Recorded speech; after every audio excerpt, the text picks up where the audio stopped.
Okay, welcome, Maneesha. Thank you. You've been living a lot of time with Osho, spending a lot of time with him in the commune in Pune. How did you meet Osho and how did you end up in Pune?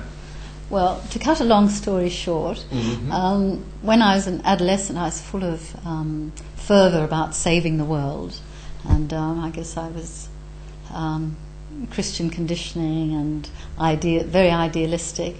But by and by, that passion to do something for the world became more an interest in my own internal life, because I began to see during my nursing, I was training for nursing, that there are people who were in awful circumstances, maybe they were dying, who were happy, and conversely there were people who had every reason to be happy, had money and intelligence and good looks and a job, and they weren't.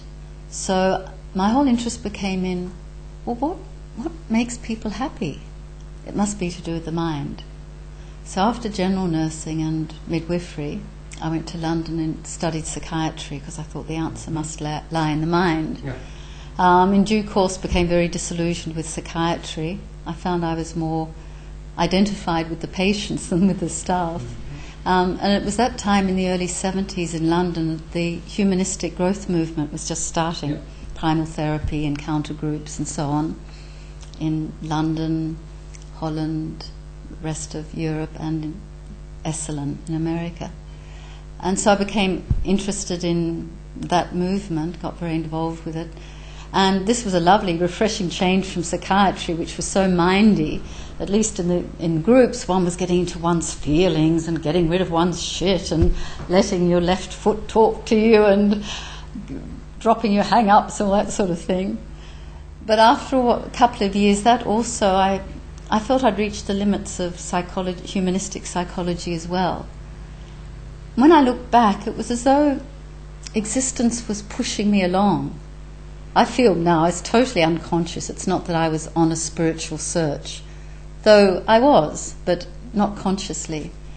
Because after that, I went to a Tibetan Buddhist retreat in Scotland called Sami Ling. I went to a Sufi farm in Oxfordshire. I took part in a Gurdjieff group on Haverstock Hill. And everywhere I went, I met beautiful people. I did lovely things, meditating in different forms. But there was something that was saying, yes, it's good, it's lovely, but just a feeling there's something else. And I didn't know what it was, because my friends weren't feeling as I was. I was making friends wherever I was, but invariably I was moving on and they were happy with what they'd found. And it wasn't until I was on the way back to Australia from London and a friend suggested I stop over in India and visit his guru, that I found something that was to change the whole course of my life. I see. And that something was Osho, in short. When I arrived in India, I was totally anti-gurus. I saw the whole trip as being father fixated, and in those days Osho's people wore orange robes and beads around their neck with his photo. No way was I going to be wearing an orange robe, and I didn't need a father figure, and I wasn't going to wear anyone's photo around my neck. So I went there full of what I didn't feel good about with Osho, but nevertheless I'd read one of his books before I left England. Yeah. When was that? That was about 73, and when I got to Pune it was 74. Yeah. And when I read that book, I was really struck by the simplicity of his expression, first of all, his humour and his poetry. But still, nothing prepared me for the impact of actually meeting Osho. And the night that I did, on the 7th of October, 1974, my life just did a 180-degree turn. And suddenly I was one of those orange people that I'd vowed I'd never be. It was a direct recognition for you. Absolutely. It was extraordinary, Prem Buddha, in that, when you're going to meet someone for the first time, you're full of those expectations of meeting the new person. And what floored me was that when I saw him, there was a sense of recognition. It was more like meeting up with someone I knew already, though it wasn't formulated as clearly as that, but a sense of great familiarity. And that really pulled the rug out from under my feet. It was like then all the parameters that were there in place dissolved, because this was so unexpected to meet someone who already I feel, but I know you. You're so familiar to me. This is not new. This is a reunion. Yeah. And then pretty soon you started living in Pune yourself. For a very long within time. a couple of weeks, Osho invited me to live. Within a couple of weeks. Yes, invited me to live in Pune. I was very new. Though I took sannyas that first night, I didn't have a clue what enlightenment was, or really what it meant to have a master, or what a master was. But the other sannyasins told me I was very lucky and honoured to be invited to stay.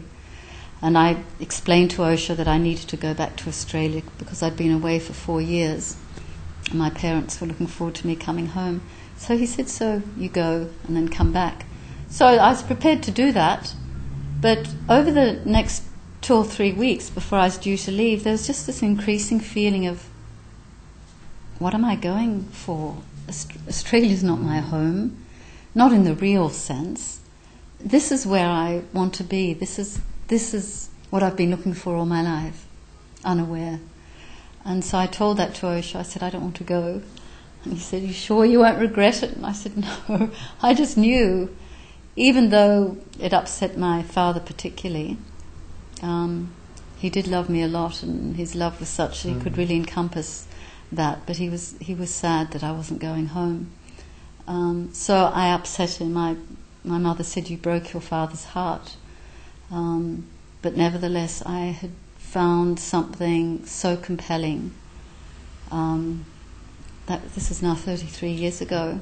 And that restlessness that had been pursuing me up to that point, that feeling of, great, but the but went on that day in October 74, and it's never come back.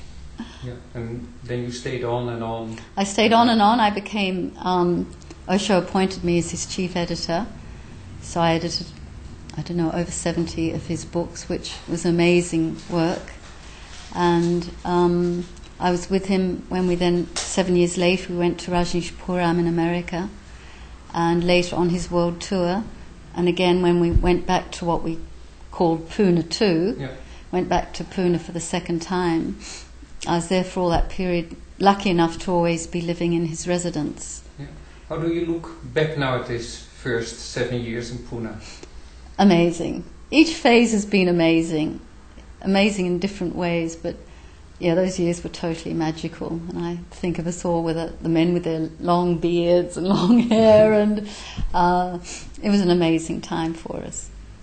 I think of lots of music in Pune 1, music, and every month Osho would speak on a different master.